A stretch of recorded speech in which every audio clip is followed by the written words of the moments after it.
AP హైకోర్టులో SIT petition దాఖలైంది. Mithun Reddy bail రద్దు చేయాలంటూ పిటిషన్ దాఖలు చేశారు. ఏసీబీ కోర్టు మంజూరు చేసిన బెయిల్లో చట్టపరమైన లోపాలున్నాయని సిట్ పేర్కొంది. దీంతో నేడు సిట్ పిటిషన్కు విచారించే అవకాశం ఉన్నట్లు సమాచారం.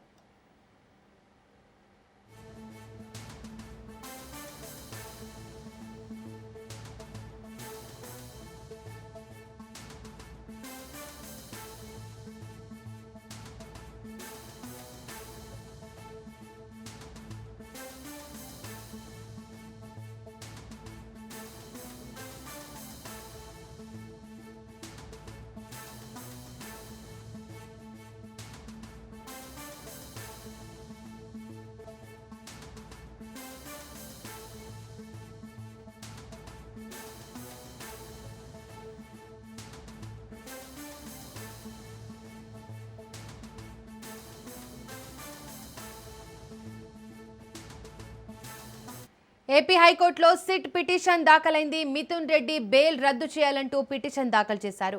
ఏసీబీ కోర్టు మంజూరు చేసిన బెయిల్లో చట్టపరమైన లోపాలున్నాయని సిట్ పేర్కొంది. దీంతో నేడు సిట్ పిటిషన్ను విచారించే అవకాశం ఉన్నట్లు సమాచారం.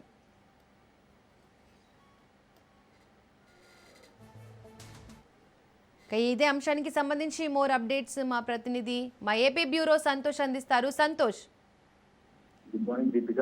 ఇక ఏపీలో లిక్కర్ స్కామ్ కేసు అనేది కూడా ఎంతో చర్చనీయాంశంగా మారినటువంటి నేపథ్యంలోనే ఇక కీలక పరిణామాలు కూడా చోటు చేసుకున్నాయి. ఈ కేసులో ఏపూరుగా ఉన్నటువంటి ఎంపీ మిథున్ రెడ్డికి ఇటీవలే బెయిల్ మంజూరు చేయడంతో ఇక ఏదైతే చిత్తూరు తరపు సిఐడి అడిషనల్ ఎస్పీ అయితే కనుక హైకోర్టును ఆశ్రయించడం కూడా జరుగుతూ ఉంది. ఏదైతే విజయవాడ ఏసీబీ న్యాయస్థానంలో బెయిల్ మంజూరు చేసినటువంటి నేపథ్యంలోనే ఇటు న్యాయపరమైనటువంటి అంశాలు ఇందులో కూడా లోపాలు ఉన్నాయంటూ కూడా ఇక ఏదైతే అడిషనల్ సిట్ తరపున అడిషనల్ ఎస్పీ అయితే కనుక ఈ యొక్క పిటిషన్ లో దాఖలు చేయడం కూడా జరుగుతూ ఉంది. ఇప్పుడు ప్రస్తుతం హైకోర్టులో ఈ రోజు అయితే కనుక విచారణకు వస్తున్నటువంటి నేపథ్యంలోనే ఉత్కంఠ నెలకొందని కూడా తెలుస్తూ ఉంది. ఎందుకంటే ఈ యొక్క కేసు అనేది కూడా లావాదేవీలతో పాటు అదేవిధంగా ఈడీ దర్యాప్తు చేస్తున్నటువంటి నేపథ్యంలోనే ఇటు ఎంపీ మిథున్ రెడ్డి అంటే పలుకుబడినటువంటి వ్యక్తికి అయితే కనుక ఇటు బెయిల్ మంజూరు చేస్తే ఇటు కేసులో ఎటువంటి ఆధారాలు లభించకపోవడం, అదేవిధంగా కేసు అనేది ముందుకు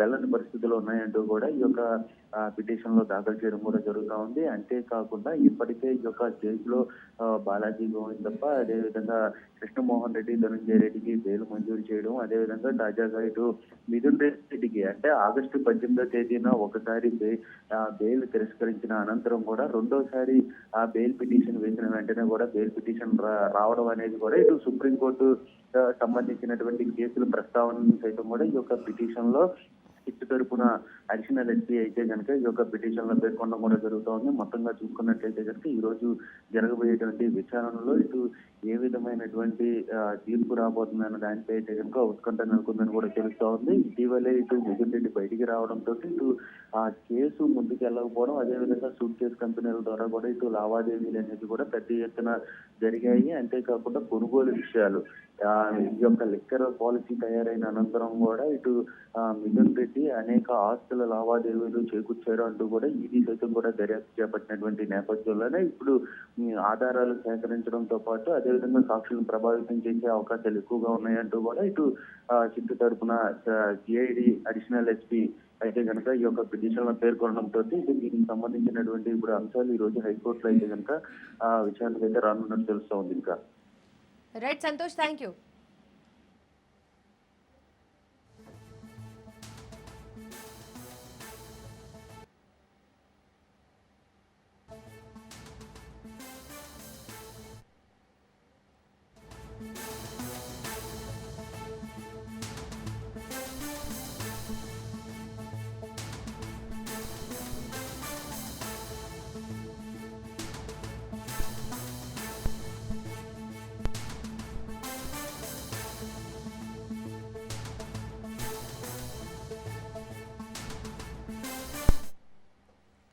బీసీలకు 42% రిజర్వేషన్ల అమలు జీవోపై నేడు సుప్రీంకోర్టులో జరగనుంది.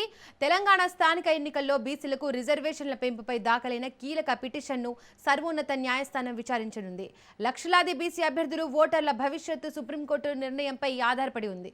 జస్టిస్ విక్రమ్నాథ్, జస్టిస్ సందీప్ మెహతాలతో కూడిన ద్విసభ్య బెంచ్ ఈ పిటిషన్ను విచారించనుంది.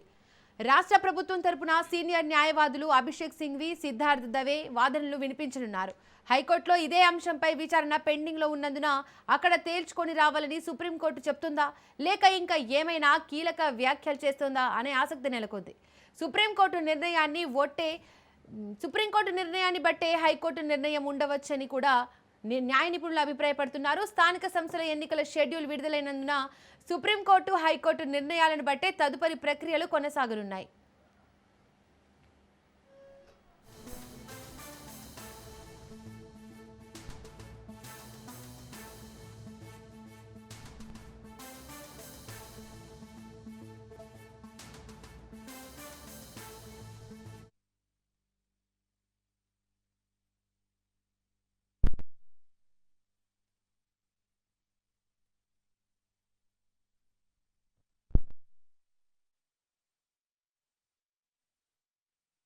ఎన్నికల్లో 42% బీసీ రిజర్వేషన్ల అమలుకు జారీ చేసిన జీవోపై సుప్రీంకోర్టులో జరగనున్న విచారణపై ఉత్కంఠ నెలకొంది.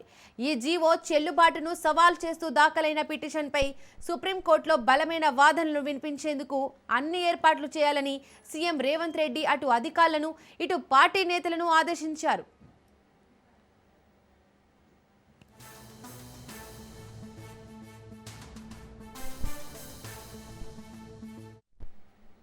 రైట్, ఇక ఇదే అంశానికి సంబంధించి మోర్ అప్డేట్స్ మా ప్రతినిధి సైదులు లైవ్ ద్వారా అందిస్తారు. సైదులు,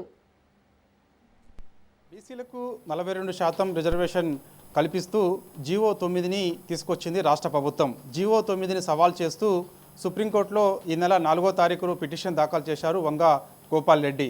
అయితే ఆ పిటిషన్ మరి కాసేపట్లో సుప్రీంకోర్టులో విచారణ జరగనుంది. అయితే సుప్రీంకోర్టు తీర్పు ఏ విధంగా రాబోతుంది అనేది ఇప్పుడు తెలంగాణ రాష్ట్ర రాజకీయాల్లో చాలా ఆసక్తిగా మారింది. ఎందుకంటే జీవో 9 ముఖ్యంగా బీసీలకు 42% రిజర్వేషన్ కల్పిస్తూ రాష్ట్ర ప్రభుత్వం తీసుకొచ్చినటువంటి జీవో అది రాజ్యాంగ విరుద్ధంగా, అంటే ముఖ్యంగా పంచాయతీరాజ్ చట్టంలోని సెక్షన్ 283కి విరుద్ధంగా ఉన్నదన్నట్టు వంగ గోపాల్ రెడ్డి సుప్రీంకోర్టులో ఈ నెల 4వ తారీఖు పిటిషన్ దాఖలు చేశారు. ఈ పిటిషన్ మరి కాసేపట్లో ద్విసభ్య ధర్మాసనం, సుప్రీంకోర్టులో ఉన్నటువంటి ద్విసభ్య ధర్మాసనం మరి కాసేపట్లో విచారించనున్నది. అయితే ఈ యొక్క ద్విసభ్య ధర్మాసనం ఏం చెప్పబోతుంది అనేది కూడా కొంత మనకి ఆసక్తి కనిపిస్తుంది. ఎందుకంటే ఈ యొక్క పిటిషన్ను ముఖ్యంగా జస్టిస్ విక్రమ్ నాథ్, జస్టిస్ సందీప్ మొహాలాతో కూడినటువంటి ద్విసభ్య బెంచ్ మరి కాసేపట్లో విచారణ చేపట్టనున్నది. అయితే ఇప్పటికే ఈ యొక్క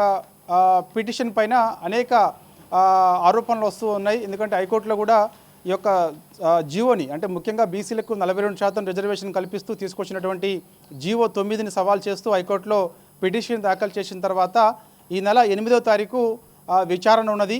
సో గతంలో పిటిషన్ హైకోర్టులో దాఖలు చేసినప్పుడు దానిపైన స్టే ఇవ్వలేదు హైకోర్టు కాబట్టి, సో అందుకు నేను సుప్రీంకోర్టుని ఆశ్రయించానని చెప్పేసి వంగ గోపాల్ రెడ్డి చెప్తున్నారు. ఎందుకంటే బీసీలకు 42% రిజర్వేషన్ కల్పిస్తూ, ఎస్సీలకు 15% రిజర్వేషన్ కల్పిస్తూ, ఎస్టీలకు 10% రిజర్వేషన్ కల్పిస్తే దాదాపుగా 67% అవుతుంది. పంచాయతీరాజ్ చట్టంలోని సెక్షన్ 283కి ఇది విరుద్ధంగా ఉంది. ఎందుకంటే రిజర్వేషన్లు 50%కి మించకూడదని చెప్పేసి సుప్రీంకోర్టు చాలా స్పష్టంగా అనేక సార్లు చెప్తూ వస్తుంది.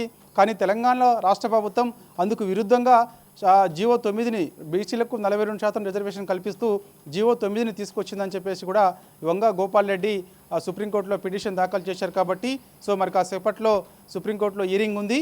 అయితే తెలంగాణ రాష్ట్ర ప్రభుత్వం నుంచి బలమైన వాదనలు వినిపించాలని రాష్ట్ర ముఖ్యమంత్రి నిన్న రాత్రి రాజ్యసభ ఎంపీగా ఉన్నటువంటి సుప్రీంకోర్టు సీనియర్ న్యాయవాది అయినటువంటి అభిషేక్ మను సింగ్, అదేవిధంగా సిద్ధార్థ్ దవే, వీళ్ళిద్దరూ వాదనలు బలంగా సుప్రీంకోర్టులో వినిపించాలని చెప్పేసి దాదాపుగా 30 నిమిషాల పాటు నిన్న రాత్రి CM Revanth Reddy, Rajya Sabha MP, supreme court senior న్యాయవాది అభిషేక్ మను సింఘ్వి, అదేవిధంగా సిద్ధార్థ దవే తోటి 30 నిమిషాలు మాట్లాడినట్టు కూడా మనకి విశ్వసనీయ సమాచారం. అయితే ఒకవేళ ఈ యొక్క వాదనలు, బలమైన వాదనలు సుప్రీంకోర్టులో, అంటే ఈ యొక్క బీసీలకు 42% రిజర్వేషన్ కల్పిస్తూ తీసుకొచ్చినటువంటి రాష్ట్ర ప్రభుత్వం తీసుకొచ్చినటువంటి జీవో 9 ఏదైతే ఉందో, ఈ యొక్క జీవో 9 పైన బలమైన వాదనలు ఒకవేళ అభిషేక్ మను సింఘ్వి, అదేవిధంగా సిద్ధార్థ దవే రాష్ట్ర ప్రభుత్వం నుంచి వినిపిస్తే సుప్రీంకోర్టు తీర్పు ఏ విధంగా మరి రాబోతుందనేది కూడా కొంత ఆసక్తి. ఒకవేళ విరుద్ధంగా ఉన్నట్లు సుప్రీంకోర్టు ఏమైనా తీర్పు ప్రతికూలంగా రాష్ట్ర ప్రభుత్వానికి వస్తే అందుకు ఏ విధంగా ముందుకెళ్లాలని చెప్పేసి అప్పుడు ప్లాన్ బి ఒక వ్యూహం ప్లాన్ బి ప్రకారం ముందుకెళ్లాలని చెప్పేసి రాష్ట్ర ప్రభుత్వం భావిస్తున్నట్టుగా కూడా తెలుస్తుంది. అంటే బీసీలకు 42% రిజర్వేషన్ కల్పిస్తామని చాలా స్పష్టంగా గతంలో ఎన్నికల సమయంలో హామీ ఇచ్చింది కాబట్టి కామారెడ్డి డిక్లరేషన్లో. సో సుప్రీంకోర్టులో కొన్ని అంశాలు లేవనెత్తాలని చెప్పేసి ముఖ్యమంత్రి రేవంత్ రెడ్డి అభిషేక్ మను సింఘ్వీకి అదేవిధంగా సిద్ధార్థ దవేకి కొన్ని అంశాలు చెప్పినట్టు కూడా తెలుస్తుంది. అంటే బీసీలకి సంబంధించి ఇప్పుడు తీసుకొచ్చినటువంటి ఆర్డినెన్స్ గవర్నర్ దగ్గర పెండింగ్ ఉంది, అదేవిధంగా రాష్ట్రపతి దగ్గర పెండింగ్లో ఉంది. సో అందుకు ఈ అంశాలన్నీ కూడా సుప్రీంకోర్టులో లేవనెత్తాలి. దాంతోపాటు హైకోర్టులో కూడా పిటిషన్ దాఖలు చేశారు, హైకోర్టులో కూడా స్టే ఇవ్వలేదు. సో దాంతోపాటుగా ఎన్నికల నోటిఫికేషన్ కూడా విడుదల చేశాం కాబట్టి సో ఈ అంశాలన్నీ కూడా ఖచ్చితంగా సుప్రీంకోర్టులో వాదనలు వినిపించాలని చెప్పేసి అభిషేక్ మను సింఘ్వీకి అదేవిధంగా సిద్ధార్థ దవేకి ముఖ్యమంత్రి రేవంత్ రెడ్డి సూచన చేసినట్లు కూడా తెలుస్తుంది. సో ఈ అంశాలన్నీ కూడా మరి సుప్రీంకోర్టు ఏ విధంగా పరిగణలోకి తీసుకుంటుందా తీసుకోదా అనేది కూడా మనకి తెలియాల్సి ఉంటుంది. సో ఏదేమైనా సరే బీసీలకు సంబంధించి 42% రిజర్వేషన్ కల్పిస్తూ జీవో 9 సంబంధించి సవాల్ చేస్తూ మాత్రం ఇప్పుడు సుప్రీంకోర్టులో మరి కాసేపట్లో విచారణ ఉన్న నేపథ్యంలో మొత్తం రాష్ట్ర వ్యాప్తంగా కూడా సర్వత్రా ఆసక్తి నెలకొంది. ఉటావుటిన ఈ యొక్క తీర్పు ఏ విధంగా వస్తుందో అనేది తెలియదు కాబట్టి నిన్న రాత్రి ఉటావుటిన డిప్యూటీ ముఖ్యమంత్రిగా ఉన్నటువంటి మల్లు భట్టి విక్రమార్క, మంత్రులు వాకిటి శ్రీహరి, మంత్రి పొన్నం ప్రభాకర్ వీళ్ళు ముగ్గురు కూడా ఢిల్లీ వెళ్ళారు. ఢిల్లీ వెళ్ళిన తర్వాత అక్కడ అభిషేక్ మను సింగ్ తోటి అదేవిధంగా సిద్ధార్థ దవే తోటి భేటీ అయ్యారు. సో భేటీ అయిన తర్వాత బలమైన వాదనలు ఖచ్చితంగా వినిపించాల్సిందని చెప్పేసి కూడా వీళ్ళిద్దరికి చెప్పినట్టు కూడా మనకైతే సమాచారం. సో సుప్రీంకోర్టులో హియరింగ్ జరిగేంత వరకు కూడా డిప్యూటీ సీఎం మల్లు భట్టి విక్రమార్క అదేవిధంగా మంత్రులు వాకిటి శ్రీహరి, పొన్నం ప్రభాకర్ వీళ్ళందరూ కూడా ఢిల్లీలోనే ఉండే అవకాశం కనిపిస్తుంది. సో ఏదేమైనా ఒకవైపు ఎన్నికల నోటిఫికేషన్కి సంబంధించి ఇప్పటికే బీసీలకు 42% రిజర్వేషన్ కల్పిస్తూ తెచ్చినటువంటి జీవో, అదేవిధంగా ఇప్పటికే గ్రామ పంచాయతీలలో రిజర్వేషన్లకు సంబంధించినటువంటి అంశం అవన్నీ కూడా ఆల్రెడీ ప్రకటన చేశారు కాబట్టి ఒకవేళ తీర్పు కాక ప్రతికూలంగా ప్రభుత్వానికి వస్తే మాత్రం చాలా మార్పులు జరిగే అవకాశం కనిపిస్తుంది. ఇంకోటి ఏంటంటే మనకి హైకోర్టు కూడా చాలా స్పష్టంగా చెప్పింది, ఖచ్చితంగా అక్టోబర్ నెలలో అంటే నవంబరు మొదటి వారంలోపు ఖచ్చితంగా ఈ యొక్క స్థానిక సంస్థల ఎన్నికలు నిర్వహించాలని చెప్పేసి హైకోర్టు కూడా చెప్పింది కాబట్టి సో ఈ అంశం కూడా సుప్రీంకోర్టులో లేవనెత్తాలని చెప్పేసి కూడా చెప్తున్నారు కాబట్టి సో సుప్రీంకోర్టు ఒకవేళ హైకోర్టులో ఈ నెల 8వ తారీఖు హియరింగ్ ఉంది కాబట్టి సో హైకోర్టే నిర్ణయం తీసుకుంటుందని సుప్రీంకోర్టు ఒకవేళ చెప్తే సో ఈ నెల 8వ తారీఖు రోజు మన తెలంగాణ రాష్ట్ర హైకోర్టులో ఏ విధంగా వాదనలు జరగబోతాయి, తెలంగాణ హైకోర్టు ఏ విధంగా మనకి ఈ యొక్క బీసీలకు 42% రిజర్వేషన్కి సంబంధించి జీవో 9కి సంబంధించి ఎటువంటి తీర్పు ఇస్తుంది అనేది కూడా తెలిసే అవకాశం ఉంది. అంటే హైకోర్టులో ఉన్నది కాబట్టి మేము జోక్యం చేసుకోము అని ఒకవేళ సుప్రీంకోర్టు చెప్తే మరి కాసేపట్లో అంటే బీసీలకు 42% రిజర్వేషన్ కల్పిస్తూ తెచ్చినటువంటి జీవో ఏదైతే ఉందో అది సుప్రీంకోర్టు అనేక సార్లు 50% మించకూడదు రిజర్వేషన్ అని చెప్పేసి చెప్పింది కాబట్టి సో హైకోర్టులో ఈ యొక్క స్టే ఇవ్వకుండా ముందస్తుగా వెళ్ళండి అని చెప్పేసి హైకోర్టు చెప్పింది కాబట్టి సో అందుకు నేను సుప్రీంకోర్టుని ఆశ్రయించానని చెప్పేసి వంగ గోపాల్ రెడ్డి చెప్తున్నారు. సో ఈ అంశాలన్నీ కూడా పరిగణలోకి సుప్రీంకోర్టు తీసుకుంటుందా లేకపోతే సుప్రీంకోర్టు హైకోర్టులో ఉంది కాబట్టి మేము జోక్యం చేసుకోమని చెప్తుందా అనేది కూడా మరి కాసేపట్లో మనకి తెలుస్తుంది. ఒకవేళ సుప్రీంకోర్టు జోక్యం చేసుకోము హైకోర్టులో ఉంది కాబట్టి అంటే మాత్రం కొంత రాష్ట్ర ప్రభుత్వానికి ఉపశమనం అని చెప్పవచ్చు. చెప్పిన తర్వాత ఇక ఈ నెల 8వ తారీఖు రోజు తెలంగాణ హైకోర్టులో ఎటువంటి వాదనలు మరి ప్రభుత్వం నుంచి వినిపిస్తారు అనేది కూడా మనకి తర్వాత తెలిసే అవకాశం ఉంది. సో ఏదేమైనా సరే బీసీలకు సంబంధించినటువంటి అంశం ఏదైతే ఉందో అంశాలన్నీ కూడా మరి కాసేపట్లో రాష్ట్ర ప్రభుత్వం తరపున సుప్రీంకోర్టులో ఒక బలమైన వాదనలు వినిపించాలని చెప్పేసి కూడా చెప్తున్నారు. మరోవైపు బీసీల్లో కూడా కొంత గందరగోళం ఏర్పడింది. ఎందుకంటే ఒకవైపు బీసీలకు 42% రిజర్వేషన్ కల్పిస్తున్నాము, జీవో 9 తీస్తున్నాము. సో రాజ్యాంగంలోని ఈ విధంగా ముందుకెళ్లాలని ఆలోచన చేసిన తర్వాత ఒక చట్టబద్ధత లేనప్పటికీ కూడా జీవో 9 ద్వారాగా మనకు రిజర్వేషన్లు కల్పించవచ్చు అని చెప్పేసి అన్ని న్యాయ నిపుణులతో చర్చించిన తర్వాత రాష్ట్ర ప్రభుత్వం ఒక నిర్ణయానికి వచ్చిందని చెప్పేసి చెప్తున్నప్పటికీ కూడా అది చట్టబద్ధతగా కానప్పుడు కోర్టులో అది కొట్టివేయబడుతున్నప్పుడు ఇక్కడ స్థానికంగా రిజర్వేషన్లు కూడా ఇంప్లిమెంట్ కావనేది కూడా కొంత గందరగోళ పరిస్థితి నెలకొందని కూడా మనం చెప్పవచ్చు. ఇప్పటికే బీసీలందరూ కూడా ఖచ్చితంగా 42% రిజర్వేషన్ కాంగ్రెస్ పార్టీ కల్పిస్తుంది కాబట్టి పెద్ద ఎత్తున మాకే అంటే స్థానిక సంస్థల ఎన్నికల్లో మేము క్లీన్ షిఫ్ట్ చేయబోతున్నాం అని చెప్పేసి ఒకవైపు కాంగ్రెస్ పార్టీ చెప్తూ వస్తుంది, మరోవైపు కొంత గందరగోళమైన పరిస్థితి ఏర్పడింది. అంటే ఒక క్లారిటీ లేకుండా ఉంది. ఇప్పటికే గ్రామాలలో చాలా వరకు బీసీలకు ఎక్కువగా స్థానాలు కల్పించినట్టు కూడా కల్పించారు. సో ఇవన్నీ కూడా కొంత మారే అవకాశం కూడా కనిపిస్తుంది కాబట్టి సో ఏదేమైనా సరే మరి కాసేపట్లో సుప్రీంకోర్టులో బీసీలకు 42% రిజర్వేషన్ కల్పిస్తూ తెచ్చినటువంటి 9 జీవో ఏదైతే ఉందో ఆ జీవో పైన మరి కాసేపట్లో వాదనలు జరుగుతాయి. వాదనల తర్వాత హైకోర్టులో ఉంది కాబట్టి హైకోర్టులో జోక్యం చేసుకొని సుప్రీంకోర్టు చెప్తుందా, లేకపోతే 50% మించి రిజర్వేషన్లు ఉన్నాయి కాబట్టి సుప్రీంకోర్టు కూడా జోక్యం చేసుకొని ఏమైనా తీర్పు ఇవ్వబోతుందా ఏంటనేది కూడా కొంత ఆసక్తి. సో మరి కాసేపట్లో హియరింగ్ కూడా జరగబోతుంది. Thank you Saidulu.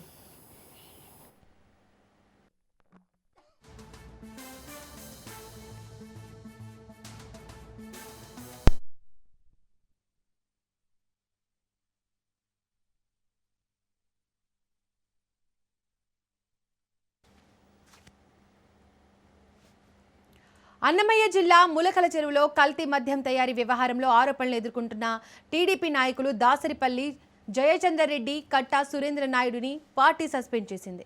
ఈ వ్యవహారంలో వారి పాత్రపై విచారణ చేయాలని నిర్ణయించినట్లు టీడీపీ రాష్ట్ర అధ్యక్షుడు పల్లా శ్రీనివాసరావు తెలిపారు. సీఎం చంద్రబాబు ఆదేశాల మేరకే ఈ నిర్ణయం తీసుకున్నట్లు వెల్లడించారు.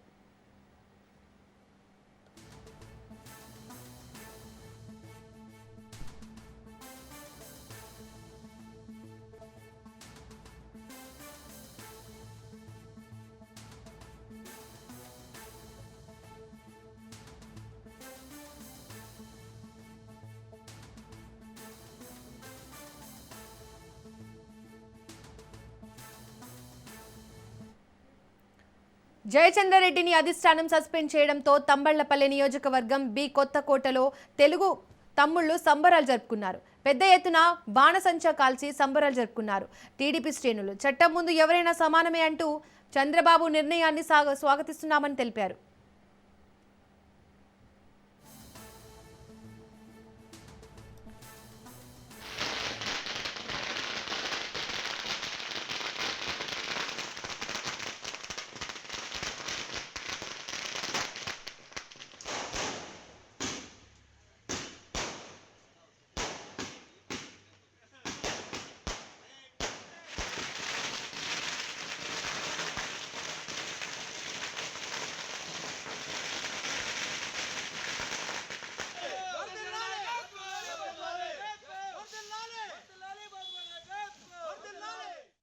మద్యం వల్ల పార్టీకి చాలా చెడ్డ పేరు వస్తుందండి. ఇది చేసిన ఎవరైనా సరే శిక్షార్హులే, ఖచ్చితంగా వాళ్ళు శిక్ష పడాల్సిందే. అందులో ఎవరున్నా సరే, ఎంత పెద్ద వాళ్ళు ఉన్నా సరే, ఇది తెలుగుదేశం పార్టీ సిద్ధాంతం కూడా అదే విధంగా ఉంటుంది. కాబట్టి బాబు గారి నిర్ణయాన్ని మేము స్వాగతిస్తున్నాం. కుదరదండి, ఎవరు తప్పు చేసినా ఒకటే, చట్టం ముందు అందరూ ఒకటే. మాది తెలుగుదేశం పార్టీ సిద్ధాంతాలు కట్టుబడి ఉంటాము. బాబు గారు కూడా ఖచ్చితంగా తప్పు చేసిన ఏ ఒక్కరిని వదలరు. క్రమశిక్షణ కలిగిన పార్టీ మా తెలుగుదేశం పార్టీ. ఎన్నికల ముందు మిథున్ రెడ్డి శిష్యుడైన జయచంద్రారెడ్డి పథకం ప్రకారం టీడీపీలో జాయిన్ అయ్యారు. జాయిన్ అయిన తర్వాత పథకం ప్రకారం టికెట్ సంపాదించుకొని ప్రజెంట్ వాళ్ళ పాలసీని ఇక్కడ అవలంబిస్తూ పార్టీకి చాలా చెడ్డపేరు తెచ్చాడు. బాబు గారు ఎటువంటి పరిస్థితుల్లో ఉపేక్షించారు. ఇది బయటపడిన తక్షణమే బాబు గారు అతని మీద క్రమశిక్షణ చర్యలు తీసుకున్నారు. రంగారెడ్డి జిల్లాలోని మోయినాబాద్ పోలీస్ స్టేషన్ పరిధిలోని చెర్రీ వోక్స్ ఫామ్ హౌస్లో మైనర్ల మద్యం డ్రగ్స్ పార్టీ తీవ్ర కలకలం రేపుతోంది. పెద్ద మంగళారం గ్రామంలో ఉన్న వోక్స్ ఫామ్ హౌస్లో మైనర్స్ ఈ డ్రగ్స్ పార్టీ చేసుకున్నారు. పార్టీలో సుమారు 50 మంది మైనర్లు పాల్గొన్నారు. పక్కా సమాచారంతో తనిఖీలు చేసి రాజేంద్రనగర్ ఎస్ఓటి పోలీసులు పట్టుకున్నారు. ఇక డ్రగ్ టెస్ట్లో 2 మైనర్లకు గంజాయి పాజిటివ్ వచ్చింది. అలాగే 8 విదేశీ మద్యం బాటిళ్లను స్వాధీనం చేసుకుని ఈ పార్టీపై కేసు నమోదు చేసి దర్యాప్తు చేస్తున్నారు మోయినాబాద్ పోలీసులు.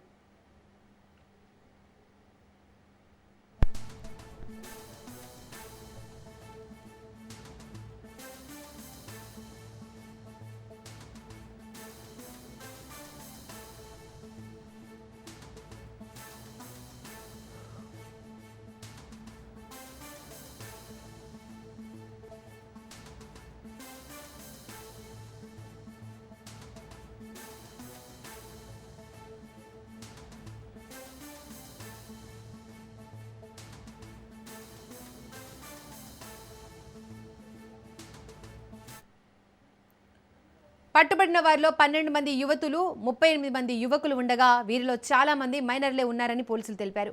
అధిక డబ్బు, ఈజీ మనీకి అలవాటు పడి ఫర్మ్ హౌస్ ఓనర్ ఈ పార్టీని ఏర్పాటు చేశారు. ఇన్స్టాగ్రామ్లో ఫేక్ ఐడిని క్రియేట్ చేసి ఒక్కొక్కరికి 1,300 రూపాయల ఎంట్రీ ఫీజుతో మద్యం, గంజాయి, డ్రగ్స్ అని యువతకు ఎరవేశాడు. అయితే పోలీసులు ఎంట్రీతో ఒక్కసారిగా కథ అడ్డం తిరిగింది.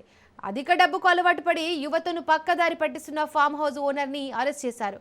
ఈ ఘటనతో చుట్టుపక్కల ప్రజలు ఒక్కసారిగా ఉలిక్కిపడ్డారు.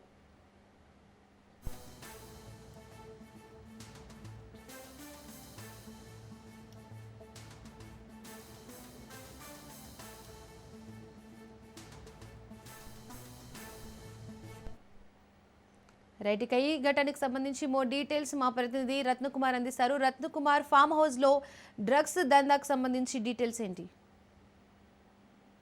రంగారెడ్డి జిల్లా మొయినాబాద్ లో డ్రగ్స్ పార్టీని భగ్నం చేశారు రాజేంద్ర నగర్ ఎస్ఓటి పోలీసులు.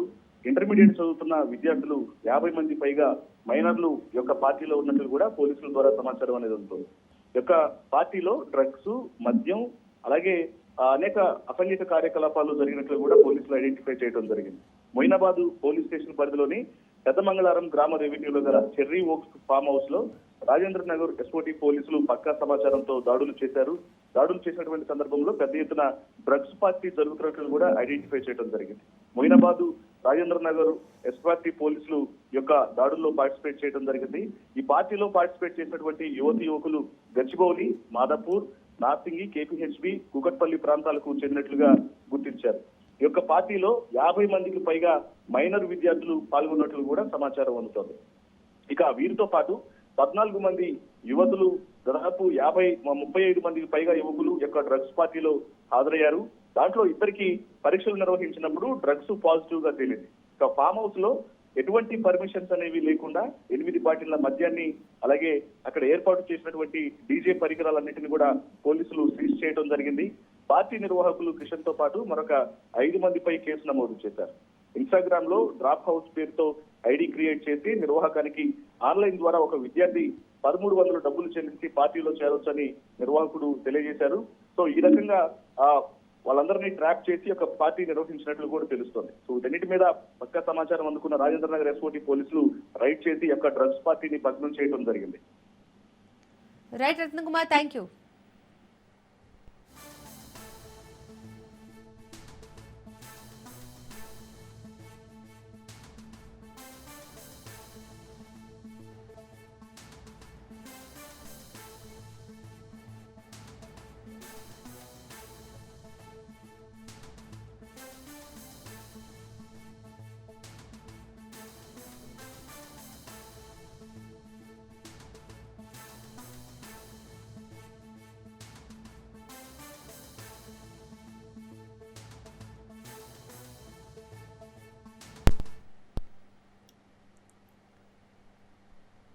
సిరిసిల్ల జిల్లా ప్రసిద్ధ పుణ్యక్షేత్రమైన వేములవాడ రాజన్న ఆలయం ఈ నెల 11 నుండి మూసివేయనున్నారు. రాజన్న ఆలయాన్ని విస్తరించేందుకు ప్రభుత్వం చర్యలు చేపట్టింది. భక్తుల దర్శనార్థం కోసం అనుబంధ దేవాలయమైన శ్రీ భీమేశ్వర స్వామి దేవాలయంలో 3,44,00,000 రూపాయలతో నూతనంగా షెడ్ల నిర్మాణం, క్యూ లైన్ల, నిత్య కళ్యాణ మండపం, ప్రసాదాల కౌంటర్లు యుద్ధ ప్రాతిపదికను ఏర్పాటు చేస్తున్నారు. ఈ నెల 12 నుండి భీమేశ్వర స్వామి ఆలయంలోని అన్ని అర్జిత సేవలు ఉంటాయని, సాధ్యమైనంత త్వరలో రాజన్న ఆలయాన్ని విస్తరించి భక్తుల దర్శనాలు కల్పించడానికి చర్యలు తీసుకుంటామని ఆలయ అధికారులు తెలిపారు. ఈ నెల 19, 20న జగద్గురు శృంగేరి పీఠాధిపతి శ్రీ విజయశేఖర భారతి తీర్థ మహాస్వామి వేములవాడ రాజన్న దర్శించుకొని సూచనలు చేయనున్నారు.